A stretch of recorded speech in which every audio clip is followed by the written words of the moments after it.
প্রায় ২১ বছর পর আগামীকাল চট্টগ্রামে বিএনপি চেয়ারম্যান তারেক রহমানের মহাসমাবেশ ঘিরে নেতাকর্মীদের উচ্ছ্বাস উদ্দীপনা তুঙ্গে পোলো গ্রাউন্ড মাঠে শেষ মুহূর্তের প্রস্তুতি চলছে। চট্টগ্রামের স্মরণকালের সবচেয়ে বড় সমাগম করার লক্ষ্য বিএনপির। ক্লিংকার বেশি থাকলে সিমেন্ট বেশি খাঁটি। আনোয়ার সিমেন্ট। দীর্ঘ ২ দশক পর চট্টগ্রামে বিএনপি চেয়ারম্যান তারেক রহমানের মহাসমাবেশ এই পোলো গ্রাউন্ড মাঠে চলছে শেষ মুহূর্তের প্রস্তুতি। ১০০ ফিট দৈর্ঘ্যের ও ৬০ ফিট প্রস্থের মঞ্চ নির্মাণ শেষের দিকে। বসানো হয়েছে মাইক, সিসি ক্যামেরা, থাকছে ৪ স্তরের নিরাপত্তা।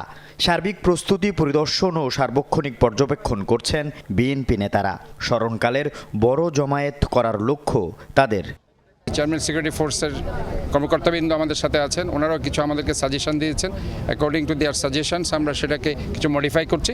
তো সোফার আপনারা বলতে পারেন যে আমরা প্রস্তুত আছি, চট্টগ্রামবাসী প্রস্তুত আছে, আমাদের নেতাকর্মীরা প্রস্তুত আছে। জনতার মহাসমুদ্রে পরিণত হবে।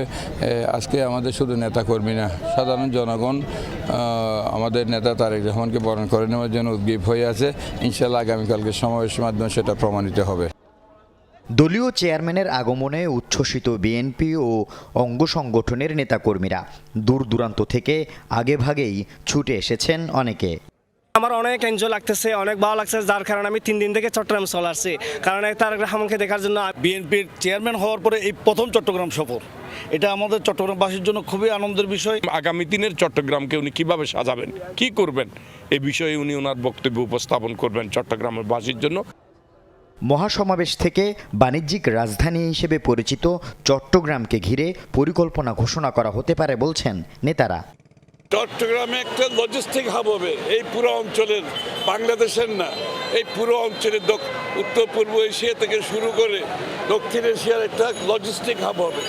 এয়ারপোর্ট হবে, বিমান, প্যাসেঞ্জারের হাব, কার্গো হাব।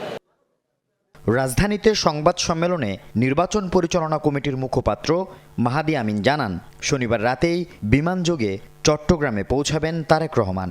পরদিন রোববার সকাল 11:30টায় পোলো গ্রাউন্ড মাঠে মহাসমাবেশে যোগ দেবেন। বিমানযোগে চট্টগ্রামে পৌঁছাবেন এবং সেখানেই রাত্রি যাপন করবেন। আগামীকাল অর্থাৎ 25শে জানুয়ারি সকাল 9:30 স্থানীয় একটি হোটেলে তিনি বিভিন্ন বিশ্ববিদ্যালয়ের 300 জন শিক্ষার্থীদের নিয়ে ইউথ পলিসি টকে অংশগ্রহণ করবেন। আল আমিন শিকদার, যমুনা নিউজ।